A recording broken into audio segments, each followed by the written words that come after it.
Hey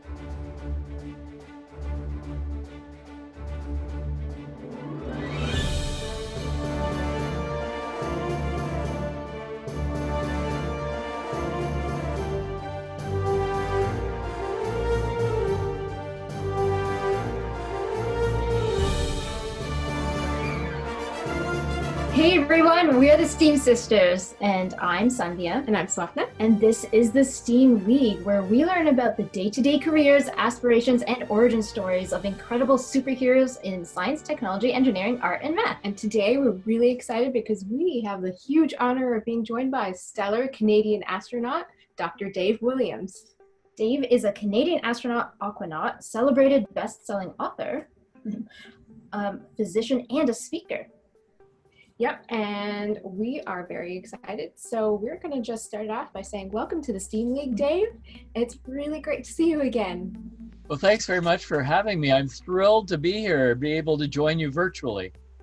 Awesome, thanks so much. So we're going to blast off this chat with a quick fun game. And it's going to be the quick fire round. So we're going to use this handy little spaceship that has questions in it. And we're going to have your first question, which is, what is your favorite constellation? That's a great question. I'd say Ursa Major. Stellar choice. And what would your superpower be, Dave?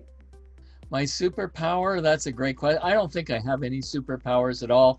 If there's one thing, though, that separates me from others, it's my willingness to work hard, my passion, my resilience.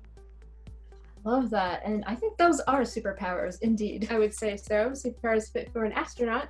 And your favorite space food? Well, there's many space foods that are quite nice to eat. I really enjoy the shrimp cocktail because it's got a spicy horseradish sauce, which tastes fantastic when you're in space.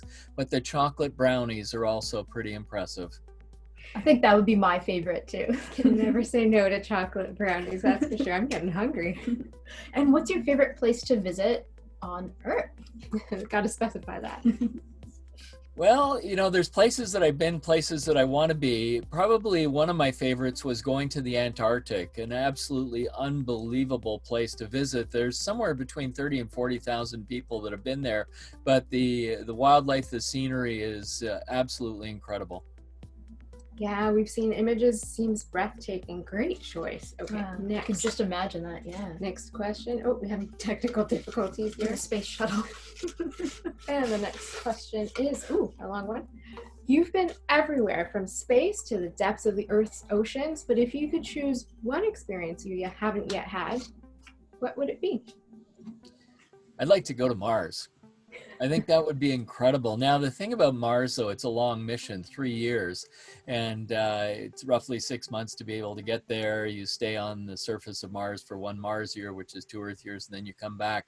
But I think that would be a remarkable mission. That's probably a bit of a dream, but on Earth, you know, I'd love to get a chance to go to New Zealand. I've been to Australia, been diving on the Great Barrier Reef. I've been to the Arctic, the Antarctic, and the last continent that I have yet to visit is Africa, so it's on my to-do list.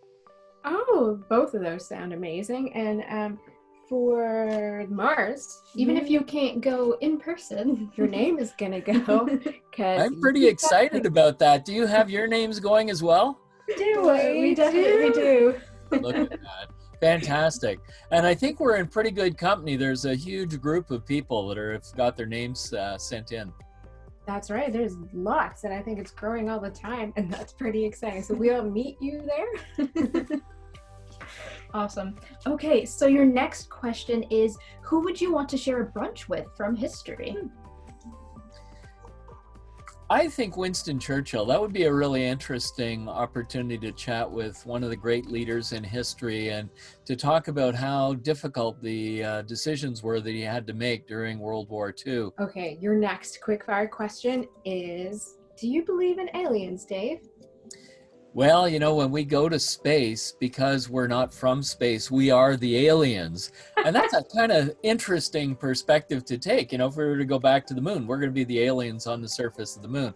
I think statistically, when you look at the vastness of the universe and the fact that there are other planets that could potentially support life, the fact that they're living organisms somewhere in the universe, I think, is a pretty reasonable probability.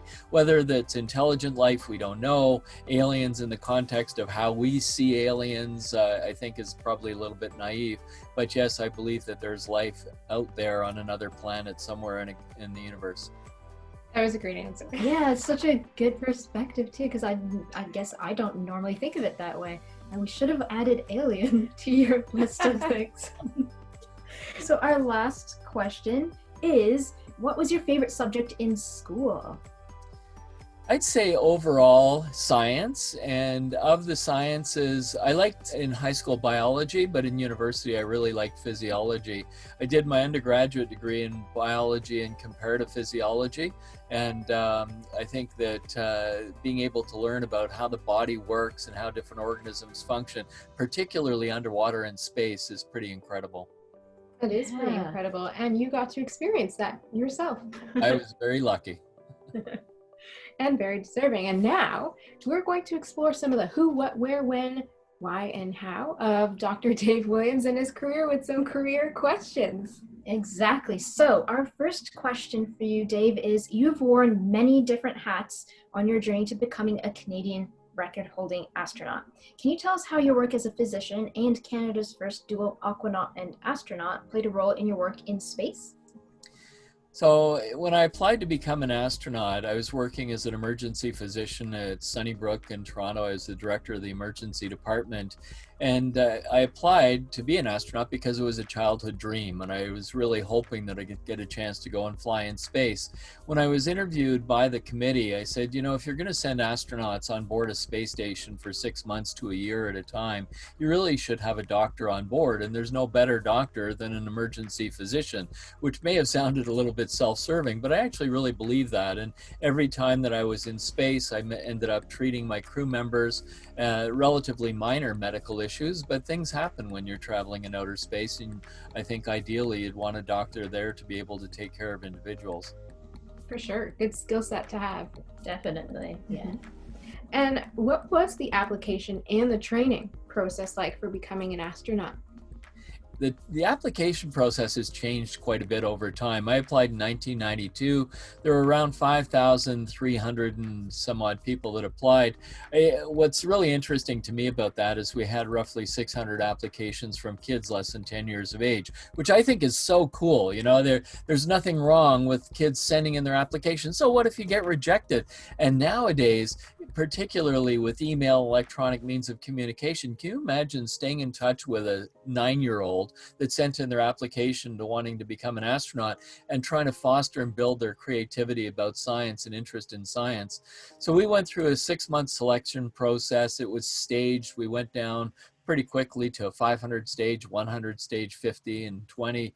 And the final stage of 20, they brought us to Ottawa for a week, and they did literally every test that you can do medically. We went through psychological tests. We were interviewed by psychiatrists. We had security clearances, checks done, and we had media interviews. So there was a very comprehensive interview process. We actually didn't have a physical fitness test, and there was no test to see how we would be able to function in an operational environment. We've added those things subsequently. The most recent astronaut selection process that Josh and Jenny went through, they had assessments of their physical fitness. We put them into the flooded chamber exercise, where it's run by the Canadian Navy in Halifax, and they have a simulated chamber of a destroyer that we actually flood, and the crew members are inside, and we see whether or not they're able to do what they're trained to do, which is shore up the leak and things. And then they go immediately from there into a simulated firefighting exercise, so the extremes of temperature and things. We also have them do the helicopter dunker exercise to see if they're able to get out of this inverted helicopter in a simulated environment. So we're doing a lot more to the recent selection process than we did for my selection process in 92, and that's to see whether or not individuals will succeed in the training environment. As a result, we've got incredible Canadian astronauts right now. The 4 current Canadian astronauts are all fantastic. Yeah, they sound incredible, and coming from a great line of astronauts in Canada for sure. And wow, those sound like some really incredible tests to go through to become an astronaut. Good to know. Very intense. And anyone out there, if you're interested in becoming an astronaut, might as well apply. Mm-hmm. You never know. You never know. So you've done 3 spacewalks, which is a record for the most ever performed in a single mission. What memory of those spacewalks do you think you'll never forget? Well, there just happens to be one going on right behind me right now. This is a photograph that was taken during my first spacewalk. And at this point, I'm probably about 4 feet away from the solar panel on the starboard side of the space station, maneuvering into position to be able to install the 5th truss element. And this was a carefully coordinated spacewalk between Rick Mastracchio, myself, and Charlie Hobaugh Scorch, who was operating the Canadarm. But really the best moment for me spacewalking was on my second spacewalk, riding on the end of the Canadarm with the Canadian flag on my left shoulder, seeing this incredible view of the planet. And you realize there's no borders separating countries that you can see from space. We're truly all in this together in this amazing global village. Oh, that's such a great way to express that. And hey, that looks like that was an incredible out of this world experience. I'm super impressed at the amount of cooperation and coordination that needs to go on for that sort of spacewalk to happen. You know, spacewalking is the ultimate team sport, and people always focus on the 2 spacewalkers that are outside, but they forget about all of the crew that are inside supporting the spacewalk, the team in mission control that's supporting the spacewalk, all the backroom experts that are supporting the team in mission control, all of our trainers, the engineers, the suit engineers, etc. There's a huge team, literally thousands of people go into supporting spacewalks, and we're so grateful when we're outside for the incredible hard work and dedication of those individuals. And it looks like those spacewalks that you did went super well and ended up doing record breaking, really. Yeah, and now you're in the Canadian Aviation Hall of Fame. What's that like? It's a really great honor, you know, to be part of the Canadian Aviation Hall of Fame. I'm certainly not the only Canadian astronaut that's been inducted, but it's such an honor to be part of aviation history in Canada. I remember in 1961 going to the Saint-Hubert Air Show to watch the Golden Hawks perform, and Fern Villeneuve was the team lead. I actually met Fern for the first time in my life. Last year we had lunch together, and I had a brochure from that air show in the early 1960s that I took to space with me, and I showed it to him. And that's the power of aviation history in Canada.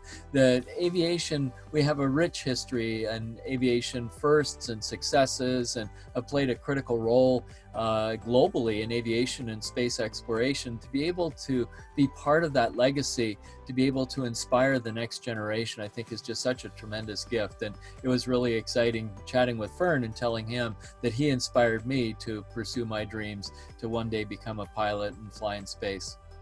That's Wow. such an amazing backstory. Yeah, what a beautiful full circle moment. I'm so glad you got to meet him. It was incredible. And another question for you is, we kind of just were talking about it right now. What inspired you to literally aim for the stars and represent Canada in space? So there are a lot of things, you know, I just talked about the story of watching the Golden Hawks fly in the early 60s, all of the space flights that I would watch on our little black and white television in the early 60s. Joe McGinnis, you know, Canada's famous diving doctor. Joe did his medical degree at the University of Toronto, went on to really work hard on underwater exploration, and much of what we do in space is based on the same principles of exploring underwater.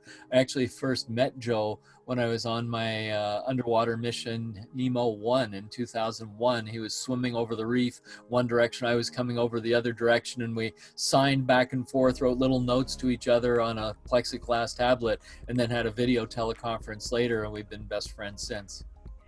That's amazing, and what a meeting that would have been.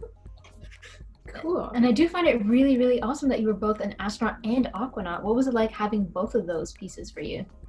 You know, in the 60s, I was told that it was impossible for me to be an astronaut because, of course, Canada didn't have astronauts back in the 1960s. So I put that dream on the back burner, and I said, well, if I can't be an astronaut, I'm going to start scuba diving and hopefully become an aquanaut and live and work underwater like Dr. Joe McGinnis was doing, or Jacques Cousteau and things. Ironically, I actually became an astronaut and flew in space before I became an aquanaut and lived underwater for the first time in 2001. And then the second mission I did was 18 days long, living underwater in 2006. Wow, you really never do know what will happen. Wow. Yeah, that's awesome. So how similar is it being an aquanaut to being an astronaut? There are a number of similarities. There are significant differences. In both environments, we're dependent upon technology to be able to survive. Of course, in space, we live on board the International Space Station. The atmospheric pressure is essentially the same as it is at sea level on Earth, and the gas composition is the same as the atmosphere on Earth. When you're living underwater, though, the pressure is a lot greater because of the surrounding water. And of course, we're breathing air similar to what we would breathe on the surface, but the partial pressure of the gases goes up because of the increased in ambient pressure. So you're at risk of things like decompression sickness. So it's quite different. The funny part about living underwater, though, is you have neighbors. The fish become your neighbors. When you're in space, you actually don't have any neighbors. Maybe one day we'll find the aliens that exist out there potentially, and the fish were just practice aliens. And did you get to have input on the design of your mission patches, and what do they mean to you? I think we have. I did. Yeah, I was very lucky actually. At both the first and second space flights, I was very involved in the development of the NASA patch. And then because I'm a Canadian Space Agency astronaut, there's a Canadian patch as well. So I got 4 patches for 2 missions, which was kind of exciting to be able to do. The first Canadian patch was designed by my sister-in-law, a graphic designer who lived in Montreal at the time and focused on the neuroscience that we were doing in the mission. And my second Canadian patch was designed by an engineering student at McGill University, which was also really exciting. And that one focused on the construction of the International Space Station that we were going to be doing on that mission. That's pretty incredible. And these are really cool mission patches. So it's different for every astronaut, and these are unique to you. Yeah. They are quite unique, and it's fun because we're able to fly our patch in space. And of course, when I was doing the spacewalks, we had the patch on the front of the space suit, and I now have those patches that flew in space with me. This is super, super cool. So we've got a symbol related to medicine here. And then I guess, could you explain a little bit more about I see a constellation also. Yeah, so you see the constellation, you see the space shuttle, and those waves signify brain waves, the electrical activity in our brain that we can record when we do an EEG. And there's multiple different techniques that you can use to get insight into the function of the nervous system. And we did many of those experiments in space. It was an incredible science mission, arguably one of the most complex space shuttle science missions. And now, of course, on board the space station, they've raised the bar in terms of the level of science that we're able to do in space. It's super cool. Awesome. All right, so before we get going to some more career questions, to learn more about Dr. Dave Williams' career and his out-of-this-world experiences, we're going to play a quick little game called Explain That Photo. And Dave, we went to your Instagram and found a few photos. There were too many cool ones, so we have a few for you to explain here. And we're going to start with one that might not be so obviously related to space at all. Oh, look at that.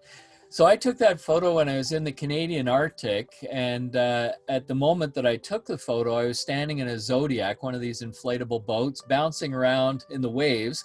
And my recollection, the waves were probably 3 to 4 feet high, were bouncing around. And for a moment, I stood up quickly and took this handheld photograph of a mother polar bear and a baby polar bear. It was really quite spectacular. I was surprised it turned out, to be honest with you, because the motion of the Zodiac itself, it was hard to stabilize and get good focus on the polar bears. And then also, you know, you never really know how these things are going to turn out, but it actually turned out pretty well, I think. Yeah, I have to say, incredible. that's incredibly impressive. That was taken from a moving boat. It's a very excellent photo. Okay, the next one is this photo here. Oh yes, the KC-135. So as you can imagine, when you're hired as an astronaut, you spend a lot of time inside this airplane called the Vomit Comet. It's really a KC-135 airplane. And we do parabolic flight. So that's a picture of what a parabola looks like, and it's painted on the side of the airplane and things. So the first time you go down, and if you've never done a parabola before, you can walk up to the airplane and see what it looks like. Essentially, it's like a roller coaster ride, but and flying in an airplane, and the pilots pull the nose of the airplane about 45 degrees nose up. You climb 10,000 feet, they push the nose forward, and the airplane literally falls out of the sky, and you're inside the airplane floating around, no longer experiencing the resistive component to the force of gravity. So it's like being in space. Essentially, it's the best way that we can recreate microgravity on Earth. How many times would you say you've done a parabolic flight? Thousands of parabolas. We used to go down for 5-day campaigns, and each campaign would be in the order of 30 to 40 parabolas, and we do campaign in the morning, another one in the afternoon. We'd be doing that 4 or 5 days in the week, and I did that over the course of years. So I spent a lot of time in parabolic flight. All of the experiments we developed for Neurolab, we tested in microgravity in the KC-135. The same thing for medical procedures. I participated in microgravity flights to validate and develop all the medical procedures that we would use in space. Cool. So if you ever go on a roller coaster, is it boring now? Compared to the KC-135, it's just not quite as exciting. Well, we have one more photo for you to explain, and this one is here. Oh, yes. Yeah. So that was a really important campaign that was going on before the Canadian government made the decision to allocate funding for these next generation missions going to the moon and developing that capability. So this enabled us to develop the next generation Canadarm for the Lunar Gateway missions that will be coming up in the future. A really exciting commitment, recognizing that Canada is a major spacefaring nation, and we're recognized globally for the excellence of our robotic arm designs, construction, and the utility of those arms. You think about what we did with the shuttle arm. I don't think anyone ever imagined that we'd be using the arm to repair satellites, grabbing the Hubble Space Telescope and bringing it in to the payload bay of the space shuttle, nor did anyone imagine that we'd be using the Canadarm to inspect tile on the undersurface of the orbiter to make sure that we were safe after liftoff and ready for re-entry. Yeah, the contributions of Canada has been pretty great, and it continues to be that way. And we were reading about what the instrumentation on the OSIRIS-REx mission was from Canada, and the lasers that were used, and that was a Canadian creation too, and that was pretty cool. It's very, very cool. I'm actually excited because I'm working on 3 new books right now. I can't tell you what they are, but I'm working on 3 new books, and needless to say, a big element is focusing on Canada's role in space. Oh my gosh, can't wait. I'm excited to find out. Keep us posted. But I also just wanted to quickly ask about, I think that's a nifty pair of socks right there in your hand.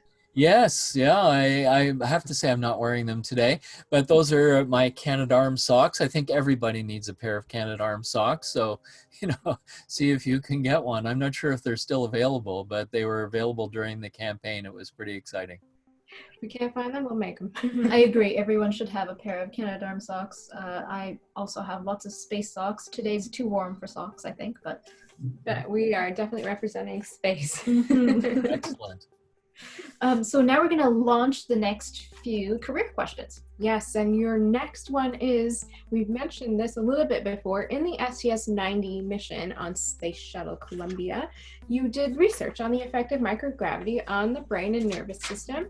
Tell us what it's like to do research in space and why it's important to do research in space. So there's many reasons why we do research in space, and on Neurolab we were trying to understand fundamental questions in physiology, how the brain and the body adapts to being in space. Doing that research, it's really remarkable because there's a global peer-reviewed selection process that NASA uses to pick the science experiments that go into space. And we had a team from Canada that were participating, were selected through this very robust peer-review selection process. So it's very, very competitive. As a crew member, you become the graduate student for the world's best scientists. It's absolutely amazing being there in space, working in a laboratory, recognizing that it's up to you to perform the experiment the way it's supposed to be done, to follow the procedures that you were trained in, to get high quality data that rests in the hands of the astronauts and the crew that are operating all those experiments. So for us, it was just an honor and a pleasure to be the proxy graduate students for all those incredible researchers, getting them the data that they needed to get further insights into how the nervous system functions. That's pretty incredible. And it sounds like space is a lab like absolutely no other to work in. What was the biggest takeaway from that particular research project? You know, I think from my perspective, one of the amazing findings was that the brain is actually quite plastic. In other words, it can readapt and remodel itself. When I trained in the 1970s as a neuroscientist, we were trained that the brain is hardwired. There's actually a phrase called cytoarchitectonics, which reflects the connections between the multiple layers of nerve cells in the cortex and other parts of the central nervous system. And this goes back to the work of Santiago Ramon y Cajal, who won the Nobel Prize in the early 1900s for what's called the brain doctrine, discovering that the brain is made up of billions of nerve cells. Well, it turns out those connections are not static. They can change, they can remodel themselves. And that was a new finding back in that decade, this concept of neuronal plasticity, and in the absence of gravity, being able to observe that the connections of nerve cells between one another can change. Of course, we didn't observe that real time. We were able to collect tissue specimens that enabled scientists to do electron microscopy after the mission, but it found very compelling evidence that neuronal plasticity does take place. So unlike the motherboard of a computer, which is kind of fixed, the brain can actually rewire and change its connections in response to the circumstances that it finds itself in. Cool. And as researchers who study the brain, I think we find that to be super neat that part of that work was done in space. Yeah, definitely. You know, it's really incredible when you think about the future and how we can sort of harness our understanding of neuronal plasticity. Perhaps we can enhance clinical outcomes in patients who've had strokes or other injuries to the central nervous system. Perhaps we can think about how neuronal plasticity can work in the spinal cord for people who have spinal cord injuries. So it's really interesting being able to get that initial data to suggest that there's a lot more research that we can do. And impacts we can have on people here on Earth. Yeah, it's really cool, the connection between the science that's going on in space and the science that is going on Earth. That's really awesome. And it sounds like the brain is the next frontier, the last frontier. So you do a lot of science communication now, and one way is through your work as an author. So you started writing books with your Dr. Dave Astronaut series for kids. Why was that important to you? I think it's really important to have great science books for kids to capture their imagination about science, technology, engineering, and math, and why it's so exciting to do. So the first one I wrote was called To Burp or Not to Burp, A Guide to Your Body in Space. A very important question, by the way, if you're actually in space. And then the second book that I wrote was called Go for Liftoff, Train Like an Astronaut. It's all about the lifetime love of learning. Every astronaut that I know loves reading, and this commitment to being the best that you're able to be and being a great team member and things.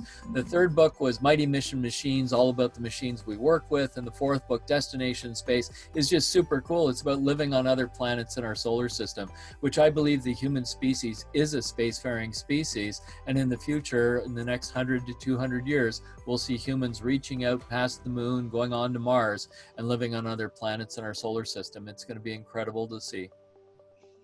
That's really exciting. Okay, I think our audiences would be disappointed if we didn't ask. So to burp or not to burp, what is the answer?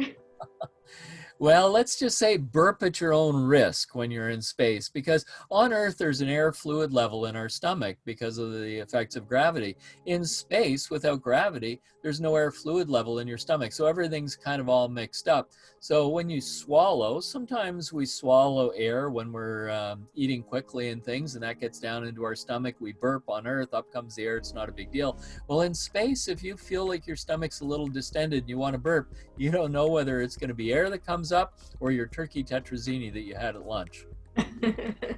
Okay, warning noted. Or maybe that chocolate brownie. No, you want to keep that down. Okay. Well, you also wrote the national bestseller, Defying Limits, Lessons from the Edge of the Universe, which is a really intriguing memoir that gives us a really neat look into the life of an astronaut. And we can corroborate that because we think this is pretty great too. What can you tell us more about that?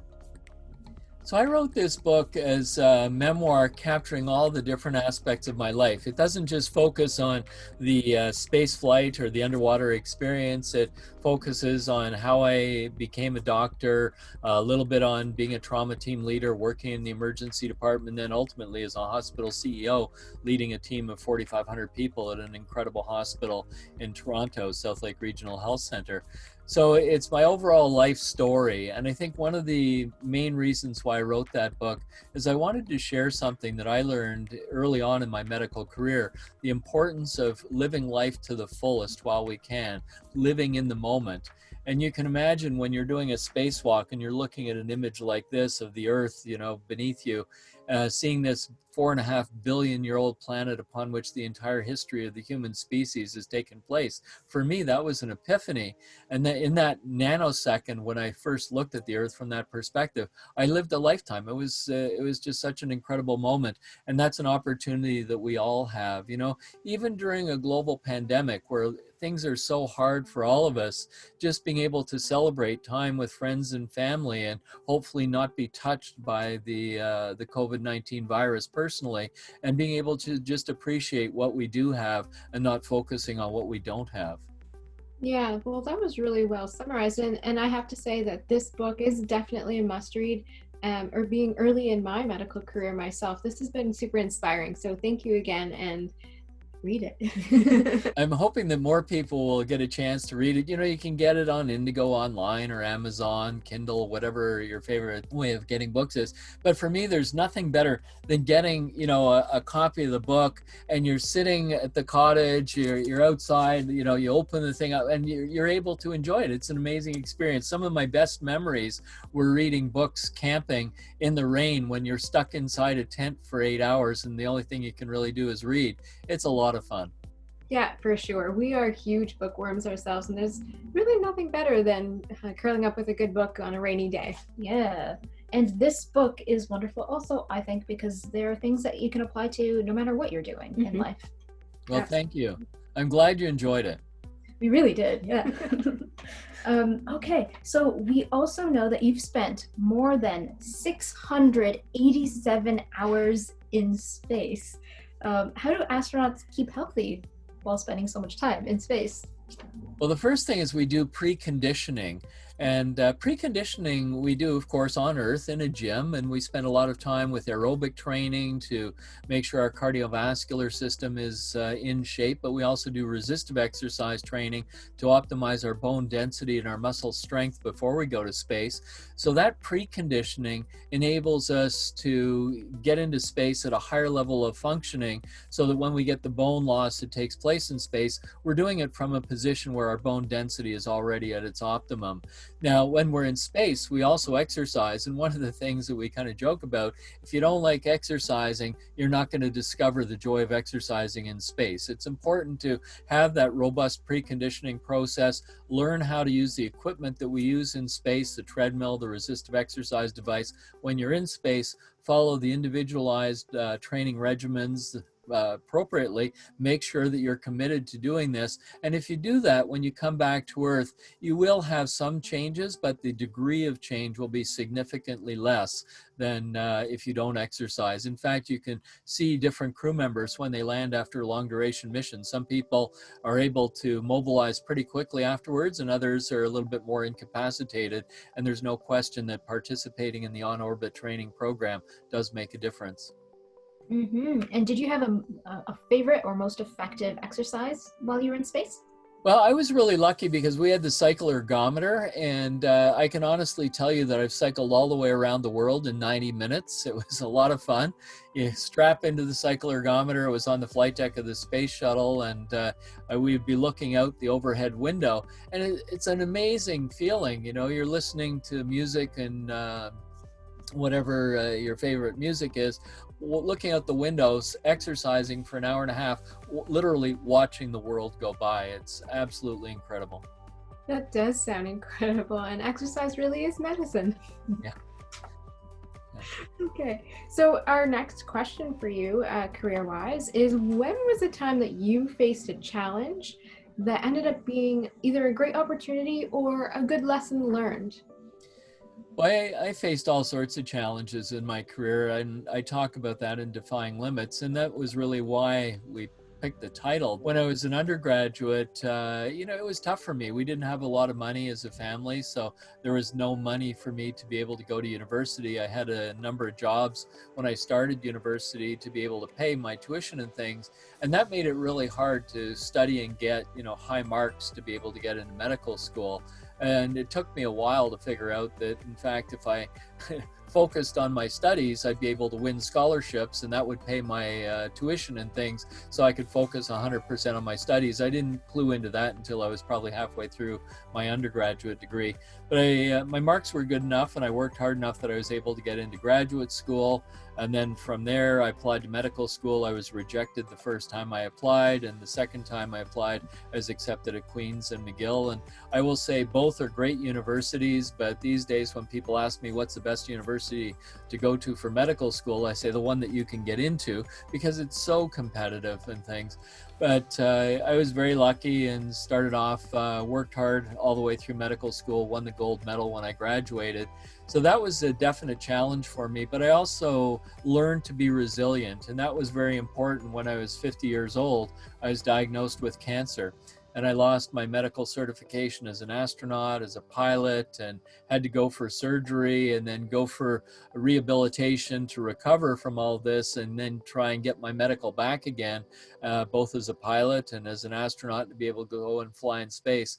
And I did that. It was an amazing journey. It was tough. It wasn't easy by any stretch of the imagination, but I was able to fly in space on my second space flight as a cancer survivor. That's amazing, and a real true story of perseverance and Defying Limits. That's aptly named.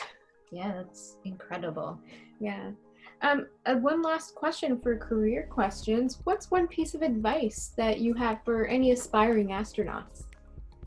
No, I think the important thing is don't let other people define your dreams for you, and don't get caught up in this crazy competitive process. I learned pretty early on that if I were competing, what I could do is try and learn what the perfect performance looks like and try and challenge myself to see if I could achieve that. In the academic world, it's pretty straightforward. A 4.0 GPA is, in quote, perfect. So we can commit to learning and working hard and studying to be able to learn all the material. But it's a little bit different when you're a pilot or if you're an astronaut and performing spacewalks and learning all these physical skills. So throughout my whole career, I've really tried to focus on what does the ideal performance look like, and to challenge myself to get as close to that as possible, and to continuously learn and not beat myself up. We all have that inner voice that becomes really critical of our own performance. To understand that to err is human, but to learn from those experiences and go on and strive to be the best that you can be at whatever it is you're trying to do. Secrets of perseverance right there. That's some good advice. Indeed. So we've had a blast so far learning about your career. It sounds like your career itself has been an out of this world experience, but let's learn a little bit more about what it's like to be an astronaut and more with our next segment, Show and Tell. So Dave, do you have something to show us today? I do, yes, and I think it's pretty cool, actually. So we were talking about my first spaceflight NeuroLab, and this is the crew notebook that I took with me when I was in space on NeuroLab. So crew notebooks were put together by astronauts basically as things that they wanted to remember when they were in space, little tips to succeed in different experiments. Of course, I had the patch. There's the logo from McGill University here, Canadian Forces Search and Rescue. I have the Welsh flag because of my Welsh heritage with me. I have a picture of my wife and things, and my son, which was really cool. But the actual notebook has got various procedures. So this is an example of our advanced cardiac life support procedure, how we would set up the mid-deck of the space shuttle if we had to do this. If you're curious on how to do a dental block when you go to the dentist, this is what your dentist does. I'm an emergency physician. I don't do dental blocks every day. So these are things that, you know, if you have to refer to it at the last minute, that we're able to read through. And it's pretty comprehensive. It's a thick book.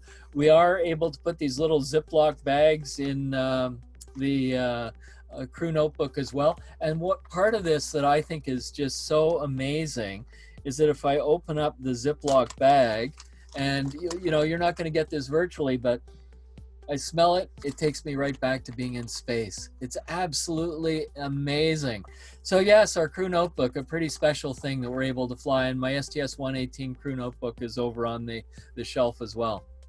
Wow. That's insanely awesome. That's incredible. Wow. Okay. I'm blown away. Really, that's such a cool sneak peek into I guess the cheat sheet of an astronaut. Did you end up having to do a dental block?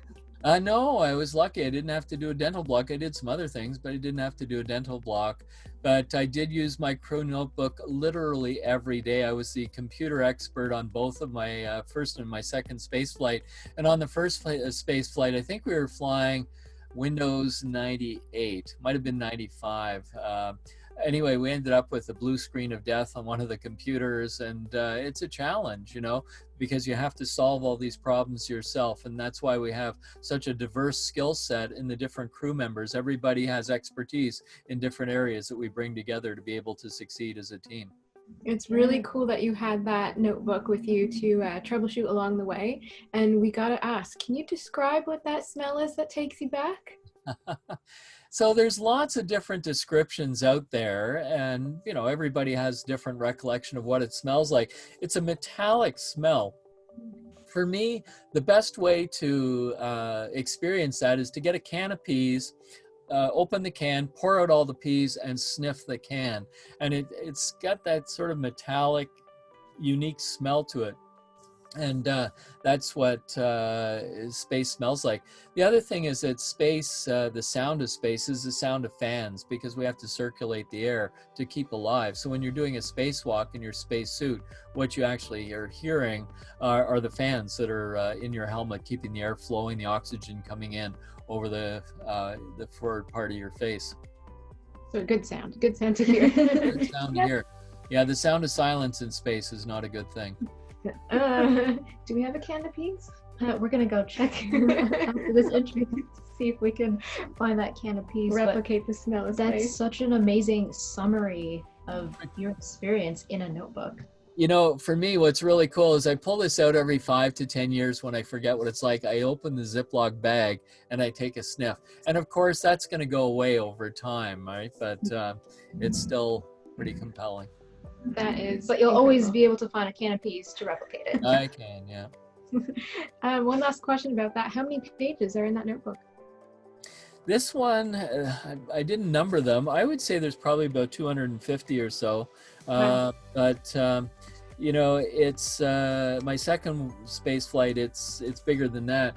You know, you've got like the video system. That's the video system for the space lab and things, which I thought was really cool. But we also have a list of every orbit of the space flight and where we were over the surface of the Earth. So I can look at this and say on April 2nd, 1998, there's the list. You know, this is kind of the, okay, look out the window, and that's where we're over. So we were actually over the Southern Appalachian Mountains on flight day 1 at MET 138, which is absolutely incredible. That is absolutely incredible. I love how each detail like that's tracked. That's amazing. Wow. That's incredible. Thank you so much for sharing that with us. Yeah, that thank was you. One of a kind for sure. Oh, just one sec. You know what this is?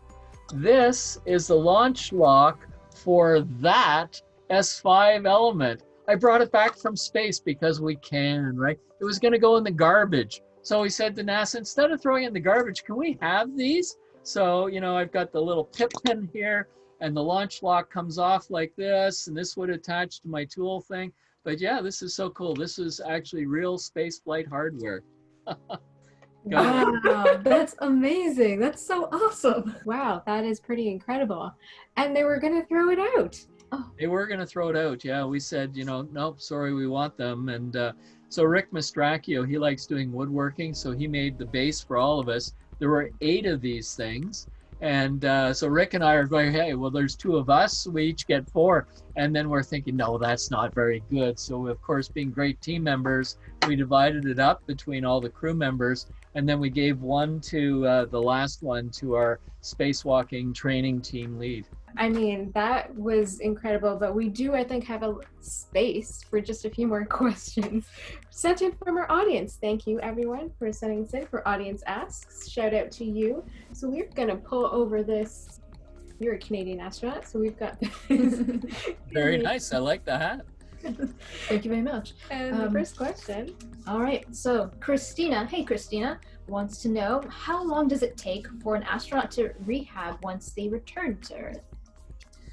So that's a great question, Christine. It's about a 1.5 to 2 to 1 ratio. So in other words, if you're in space for 6 months, it's going to take 6 to 9 months to get back into shape. And some people, it'll take them a year, twice the length of the mission, to be able to get back into shape. It depends a lot on individual physiology. One of the things that I find interesting as a doctor is that, we prescribe medication to a wide range of individuals, and the dose is not specific for the individual. The dose is basically the dose of the medication that's been determined through scientific studies.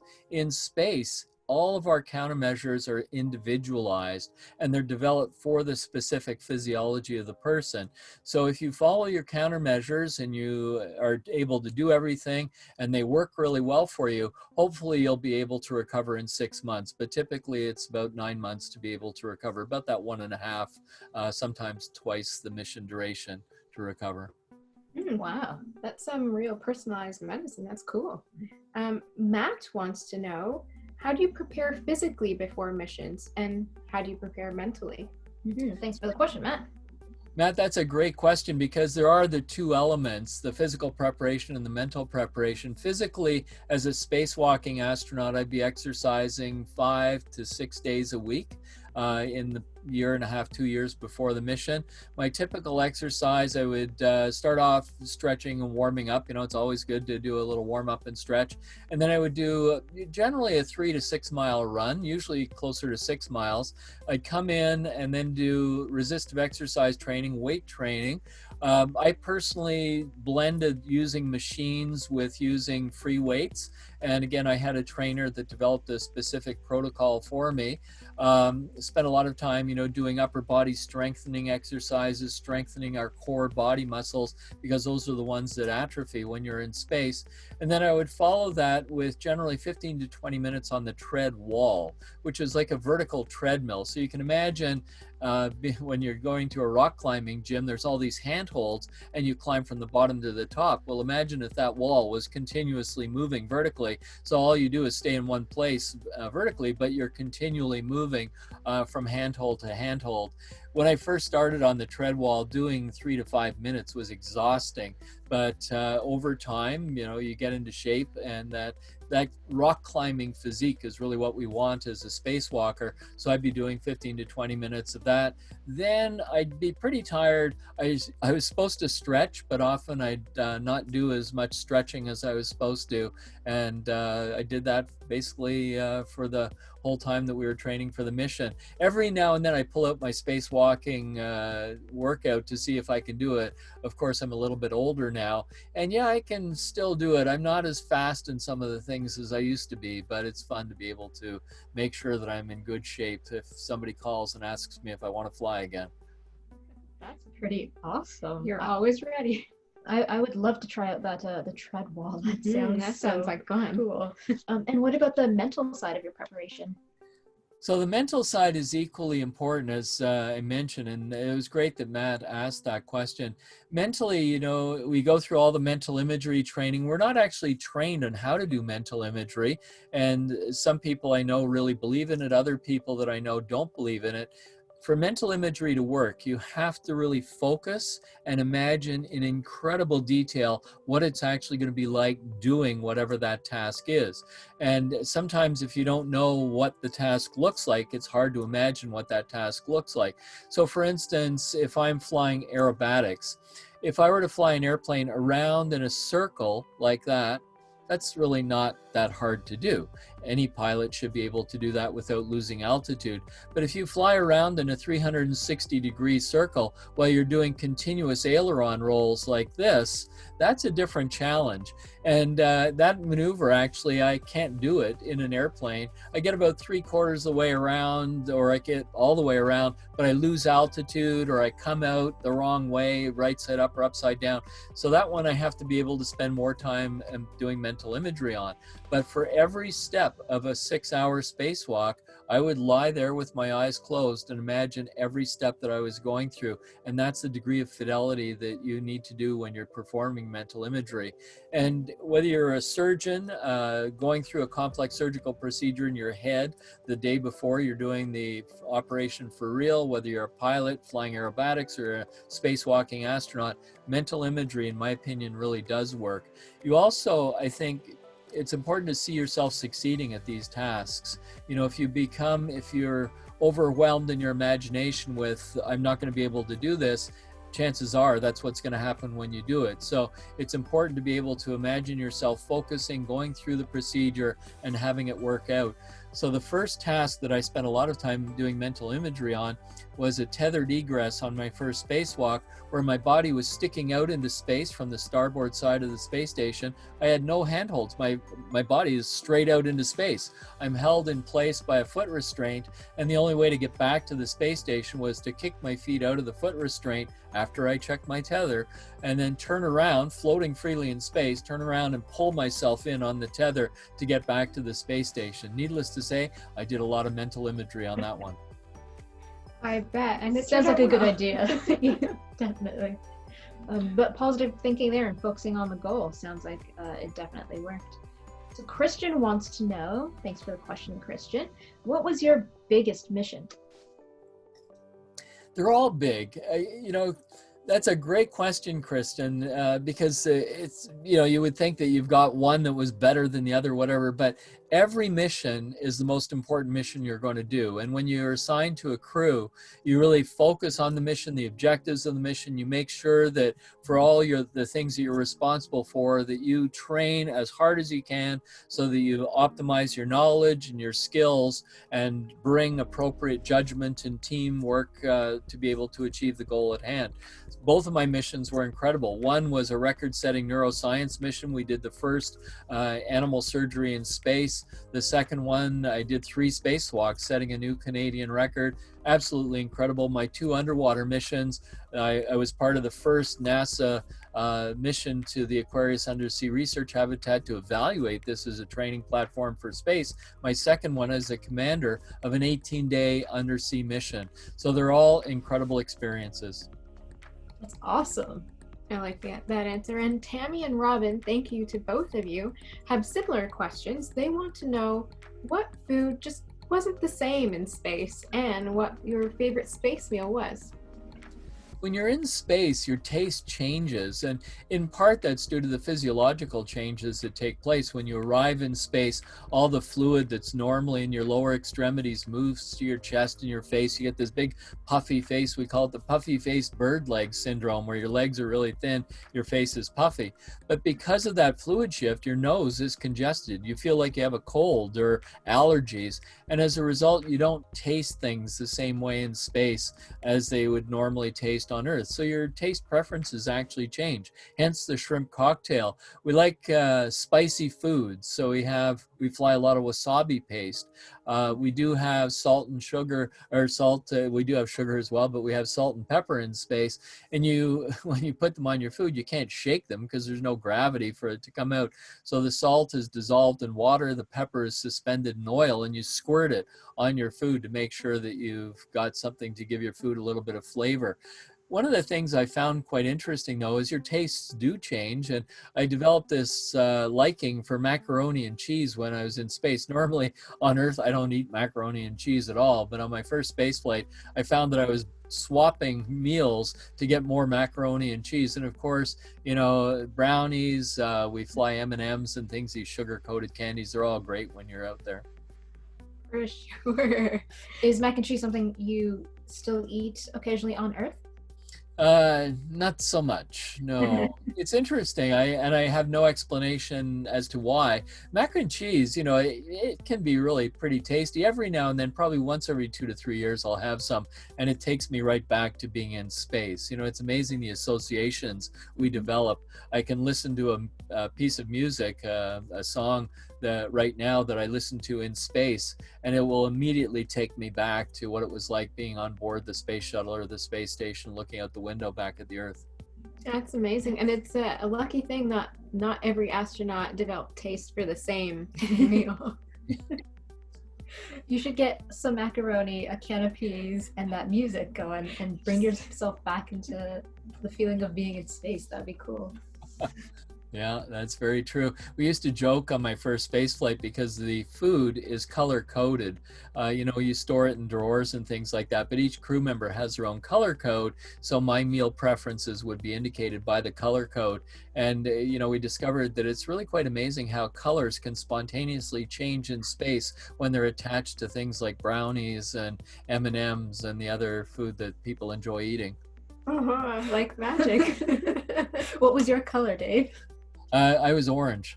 It's a good color. And a good fruit. So Amanda has the next question, and she wants to know, what is the most interesting thing you've seen in space? Probably the most interesting thing is looking at the planet outside during a spacewalk. When you're inside a spacecraft, whether it's a space shuttle or, you know, today's Dragon capsule, Soyuz capsule, or the space station, and you're looking through a window, it's absolutely amazing. Don't get me wrong. It's an incredible experience being there. It's something different when you're outside doing a spacewalk and you're inside your own spacecraft. And, you know, depending upon how you're positioned, really all you can see beneath you is the planet. And on my second spacewalk, I was on the end of the Canadarm, and at one point, Charlie Hobaugh, Scorch, our arm operator, had to reposition the arm and reprogram it. So I was pointed 60 feet straight after the space station. I couldn't see the space station. It was behind me. If I made an effort, I could have bent over and looked down at my feet. But I was, you know, poised above the planet, essentially looking straight down at the Earth for about 5 minutes or so while he reprogrammed the arm. It was absolutely incredible. So those are the moments that are really pretty unique when you're out there. Wow, that sounds incredible. Yeah, nothing like it here on Earth. Well, we also asked our audience if they would live on Mars. 81% of our respondents said no. Would you live on Mars? I think it would be a very interesting mission to go to Mars. And as we mentioned earlier, it would be total duration, roughly 3 years. And, you know, I discovered on YouTube the other day some 4K video that the NASA JPL team have recreated from the Martian rovers. And you can watch this, and I think it's about 8 or 10 minutes long, but it's essentially 4K video from the surface of Mars. It's unbelievable. Absolutely unbelievable. Now, of course, there's no trees or anything like that. I mean, it looks like some isolated places on Earth might look like, but it's really amazing the technology that we have today. And some of those pictures are pretty compelling. They're calling out to the explorer, I think, in all of us, that one day we will have humans walking on the surface of Mars. Even though I'd love to do it, I'm not sure I'm going to have a chance to do it. But what I think is really interesting is maybe the first Canadian that'll set foot on Mars is one of those 10-year-olds that wants to become an astronaut and is going to apply to the Canadian Space Agency next time there's a selection. And I say, go for it, you know, because you never know what's going to happen in the future. Exactly, definitely go for it. So we also asked our audience what they would name a space shuttle if they could, and we got some interesting responses. Our favorites were Aurora, Ad Astra, or Second Breakfast, as in Lord of the Rings. What would you name a shuttle if you could? So I like Aurora. Of those names, I think Aurora is a kind of compelling name for a spacecraft. Of course, Enterprise was the first test vehicle for the space shuttle, and everybody that was a Star Trek fan spoke up and said it's got to be Enterprise, so they named it Enterprise. And you know, I think that's the power of space exploration. It captures the imagination of everyone. When I was a kid growing up in the 60s, I started by watching Lost in Space. That came on before Star Trek came out. And then, of course, I watched all of the first generation of Star Trek on television. Star Wars came out in the 70s. I followed the exploits of Star Wars. And it's tough to say whether Star Wars is more compelling or Star Trek. You know, I'm kind of 50-50 on the whole thing. It depends a little bit on the mood that I'm in. But on my first space shuttle mission on Neurolab, we did get a chance to visit Hollywood, and there's a great crew photograph of us that's out there on the internet wearing Star Trek uniforms on the flight deck of Enterprise. So I kind of fall a little on that Star Trek side of the meter, but that's a tough question to answer. That was a diplomatic answer. I like it. But that photo sounds like an awesome experience. Mhm. Okay, so we have one last question for you, and that is, what's next for Dr. Dave Williams? So I'm having a lot of fun right now writing. I'm writing 3 new books, and that's all I can say right now. We're hoping that the first one of the 3 is going to come out next year, and then there's 2 for adults and 1 for kids, so stay tuned. But I'm also working on the speaking circuit, and there are things that I want to be able to do. I'm hoping to be able to ride across Canada on a motorcycle. I'm actually hoping to do that on an electric motorcycle. That's a whole other story in and of itself. But, you know, I think at this point in my career, I'm just having a lot of fun being able to do some special projects, but spending time with friends and family. I've been up flying. I've been flying with Canadian Warplane Heritage in Hamilton, and I also have an airplane at Buttonville, a Cessna 182 that I've got block time on, so I've been able to do that.